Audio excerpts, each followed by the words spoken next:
this money coming from, and why are we just finding out about it? Now, the NRA, in the letter that they put out, is insistent. I want to read you a part of what their general counsel wrote in saying, our review of all records has found no foreign donations in connection with the United States election, either directly or through a conduit. Although, like I said, it's clear Ron Wyden would like a little bit more information. Sir, I understand that there are also some questions about the relationship between a prominent Russian banker and the NRA. What can you tell us about that? Well, a lot of the scrutiny around the NRA in this election cycle has centered around this guy, Alexander Torshin. He's a very prominent Russian banker. He has close ties to Putin, and he's also spent years fostering very close relationships with the top leaders of the NRA. Now, there was one report in McClatchy that said the FBI is actually investigating whether money was funneled illegally through the NRA and through Torshin to boost Donald Trump's campaign. The NRA has insisted they have not heard from the FBI, but there have also been a number of reports that showed that people were working on behalf of Alexander Torshin to try to make inroads with President Trump and his team in 2016. So all of this has raised a number of red flags and drawn even more scrutiny to the NRA and to how they're raising money and why they spent so much money so extraordinarily to back Trump in 2016. Sarah Murray, thank you. Thank you. So let's discuss now the NRA's practice of accepting foreign donations. CNN political commentators Angela Rye and Ben Ferguson are both here.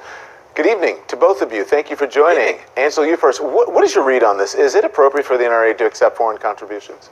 I think the NRA period is inappropriate. So I don't have anything specific on foreign donations except to say that the 2016 election was certainly a very tangled web that continues to spiral out of control. There's some new piece of information we learn every day about what Trump's campaign manager knew, what his deputy campaign manager knew relative to all of the things that they've done with Russia. And now, of course, the NRA potentially accepting foreign donations that from a search of their own records, they don't know where the money, or they don't have any proof that the money was used in the elections. But I would be interested to see what someone else's investigations discovered. Do you think that that practice will invite the misuse of funds, Ben? I mean, if they don't take foreign money, they don't have to worry about the funds being used illegally. I don't, and I think the NRA is pretty smart about this, separating the funds.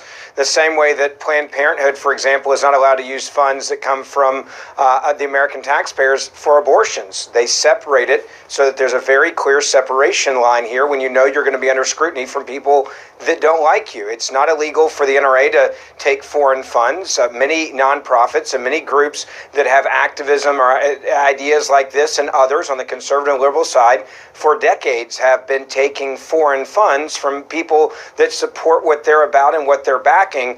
I don't think there's going to be an issue here. I think certainly people want to play politics with this, but I think the NRA knows that they're under a microscope and have been for years, and they've never had problems with this in the past.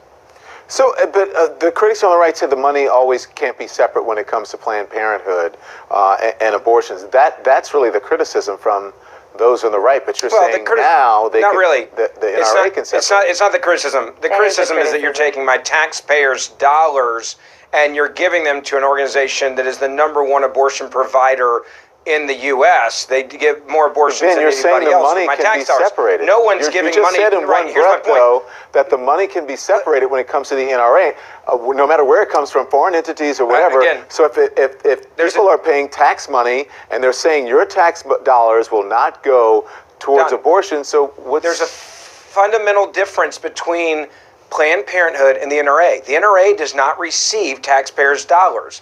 If they did, many people like Angela would be very upset with that. That is why I'm upset with Planned Parenthood receiving funds. My point was, again, this. There are certain guidelines that go in that make it very clear that you cannot have taxpayers' dollars when it goes, and hundreds of millions of dollars a year go to Planned Parenthood. That money cannot be used directly for abortion services. Okay, let the same way that the NRA cannot use these money to go in the other direction with political campaigns. First of all, Ben, I know you have the floor and I know you like to hold it, but I don't ever need you to speak for me in what I deem appropriate or what I would go crazy about. I don't think it was crazy to say that people wouldn't want their tax dollars to the NRA. I'm not done.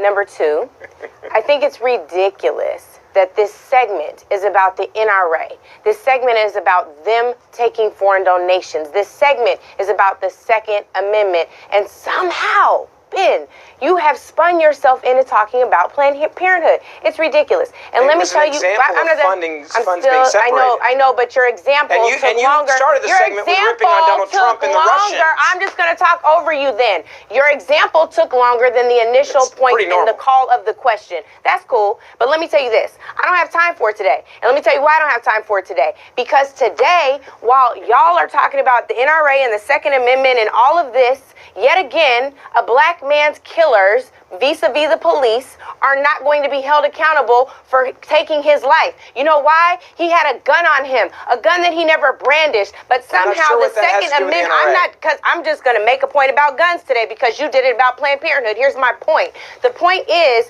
that the Second Amendment doesn't even apply to black lives. The Second Amendment doesn't even apply to Philando Castile, to Alton Sterling. No, it does not. So while we're talking about the NRA and who is here to protect, I want to know who the Second Amendment protects, because it does not protect people who look like me. I am not here for the NRA who have the right to bear arms. You have the right to bear arms, Angela. You have the right to bear arms, Angela. Gun revenues and gun money over the lives of black and brown people. I am not here to play these games. You're not talking about the Second Amendment. These aren't talking points. This is coming straight from my heart and out of my mouth. Listen. No, it is not. It is not. I gotta get to the break. To that. And we're going to talk. We had planned to talk about Alton Sterling after the break, but we will talk, and we will at that and more. We'll be right back.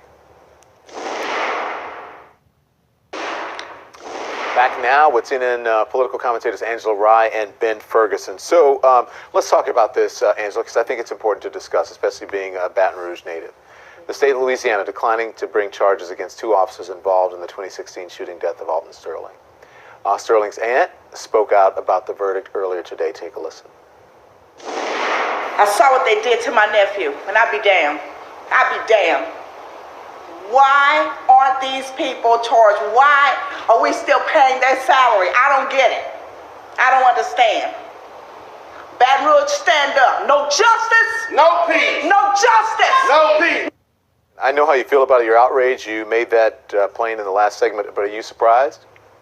I'm not surprised. And I think to be living in 2018, Don, and there's no repercussions whatsoever for black women, black men to be killed at the hands of police is maddening. To understand that we live in a country where black folks' first interaction with law enforcement was fugitive slaves, runaway slaves being hunted down and returned to their masters, to plantations where they were killed or beaten or worse. And I just am frustrated that I don't have anything to tell my 5 godsons and 1 goddaughter except for you have to protect your life. You have to be careful. You have to be abundantly cautious.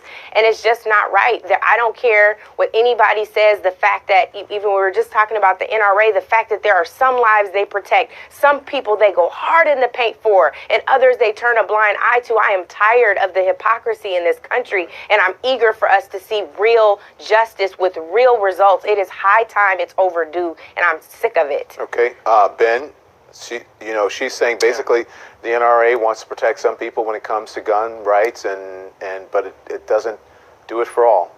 It doesn't speak for all folks. Yeah. I don't know what that has to do with the shooting in Baton Rouge. What I do know is that the police officers try to use different commands with him. They try to use a taser not once but twice on him. They told him to quit resisting arrest. He had a gun in his pocket. They saw that gun when he was reaching for it, and after using non-lethal force, they used lethal force. We also know that unfortunately drugs were found in his system, which they say contributed probably to his non-compliance with those police officers. You are out your damn mind. I cannot believe. That's exactly what the report says. No. That's what it says on CNN.com right now. Let me tell you, and I'm so glad How am I out of my mind for stating the facts? You're out of your mind because let me tell you why. How? This is the only country, this is the only place in the world where someone will get killed and we talk about what's in their system. Did he have a gun in his pocket? You know what? He absolutely had a gun in his pocket, but you know what? It's probably Did he comply with police? It's probably real hard to reach for a gun when you're in a headlock. Drugs in his system? Have you ever been in a headlock? Have you ever tried to reach in your hands while you've been in a headlock? I don't think you can. Here's what I know. Well. You don't get Here's to negotiate with the police when you have a gun in your pocket. Here's what else is interesting. You know who got to walk out of a situation where he killed 9 black parishioners? Dylan Roof, and got a trip to Burger King. That has nothing to do with what's going on in Baton Rouge. Let's stick on Baton Rouge. What we're talking about is the inability for this country to apply justice fairly. It does not work for black and brown people. Why? Because we're deemed inherently. So you think fair would be this individual being able to fight police with a gun?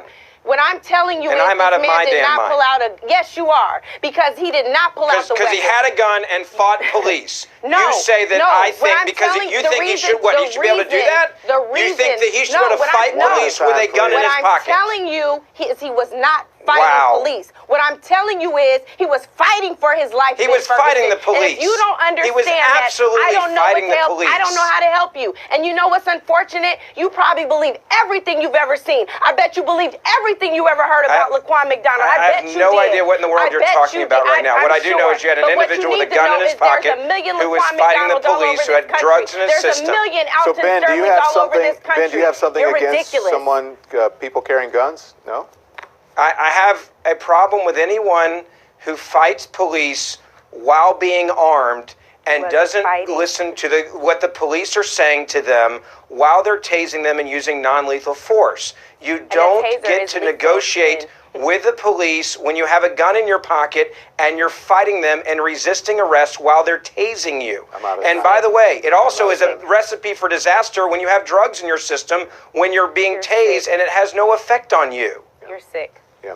So let me just say this. I'm sick because I think that police you're shouldn't have to worry about someone on drugs shooting Someone them. is dead, and all I have to say is rest in peace, and my thoughts and prayers are with his family this evening. I thank you both for coming on. Good night.